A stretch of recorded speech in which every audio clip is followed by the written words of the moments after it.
Ano ba yung 1,000 na hanggang dyan na lang ba ang tulong ng gobyerno? Dyan na lang, hanggang dyan lang ba? Yung 1,000 na yan, malaking bagay na rin po yan, no? Yes. Talagang...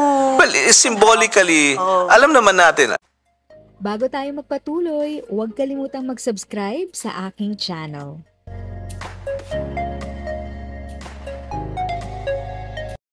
Thank you sa pag-click ng aking video. Good day po sa lahat ng mga nanonood. Sa mga bagong viewers at napadaan lang, by the way, I'm Tita Eda. Welcome to my channel.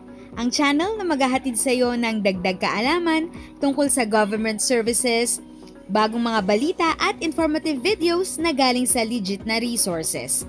Mag-subscribe na para updated ka. Ano ba yung 1,000 na hanggang dyan na lang ba ang tulong ng gobyerno? Dyan na lang, hanggang dyan na ba? Yung 1,000 na yan, malaking bagay na rin po yan, no? Yes. Talagang... Well, symbolically, alam naman natin, sinabi nga ni Honorable Loreche na talagang maliit yan. Kulang pa nga yan sa pangbayad ng ating medicines. But then, it is something na nafe-feel na ngayon ng mga katandaan, ating mga seniors, na we have now a strong program. We have now a strong team in the person of Honorable Loreche. Bago pa lang po itong NCSC na ito, ha? Actually, bago pa lang. Yeah, I know. But then, alam mo yung mga matatanda, very short na ho yung paghihintay eh.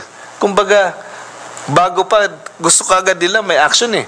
Kasi, ilang years lang na, paalis na sila. Ipale na. Meron po tayong Centenarians Act po, di ba? At meron rin po tayong Expanded Centenarian Act po. Paano po ang mekanismo nun, lalo na po na maari pong ilipat na po ito sa NCSC coming from the DSWD po? Okay, sa una po sa lahat, thank you so much na naimbitahan kami. Pasensya, medyo na-delay ako at may technical difficulties. But at any rate po, yung Centenarian kasi talaga namang galing ng DSWD at inilipat na sa atin effective January 1, 2025. Pero yung Expanded Centenarian Cash Gift covering the ages of 80, 85, 90, and 95, sa atin po talaga yan mauuna kasi sa atin na po ilalagak yung tinatawag nitong budget for January 1, 2025 onwards. So, ang NCSC na po ang mga ngasiwa, both the Centenarian and the Expanded Centenarian Cash Gift, effective January 1, 2025. Okay.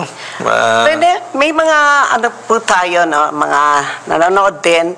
Nagtatanong po sila, Commissioner, paano raw po nila matatanggap itong kanilang ayuda?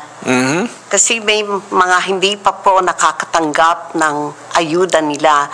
And the ayuda po, na-increase na po from 500 to 1,000 na po. Naging batas na ba yan? Akala ko, ano pa lang yan?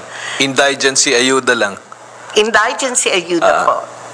Totoo po yan. Meron po talaga, kasi na-increase na yan from 500, naging 1,000 a month, no? Pero yung social indigency program po, ay hindi po sa NCSC sa ngayon. Nandun pa po sa DSWD. Subalit, sa aming pagpupulong ni Secretary Rex Gatchalian at yung kanyang team, we are working na by 2026, mailipat po yan sa NCSC. Kasi nga naman, 11350 says that lahat po ng programa para sa nakakatanda, dapat ay pinapangasiwaan na ng NCSC. If sa tingin mo, natulungan ka ng video ko na ito, nakasave ka sa oras mo, you can click yung thanks button at any amount ay malaking help sa pag-grow ng channel ko. Yun lang po muna ang aking update. Sana ay nakatulong na dagdag kaalaman ang aking shinare today. Ang goal ng aking channel ay mag-create ng awareness. Kung ganitong mga topic ang gusto mo, panoorin mo ang mga videos ko na ito.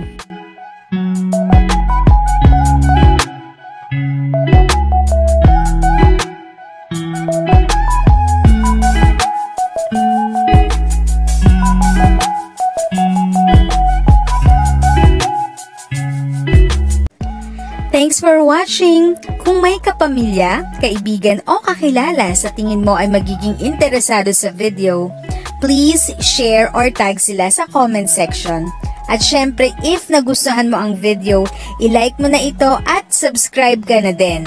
As always, feel free to write your questions, comments, and opinions respectfully. And continue to be a blessing and stay safe.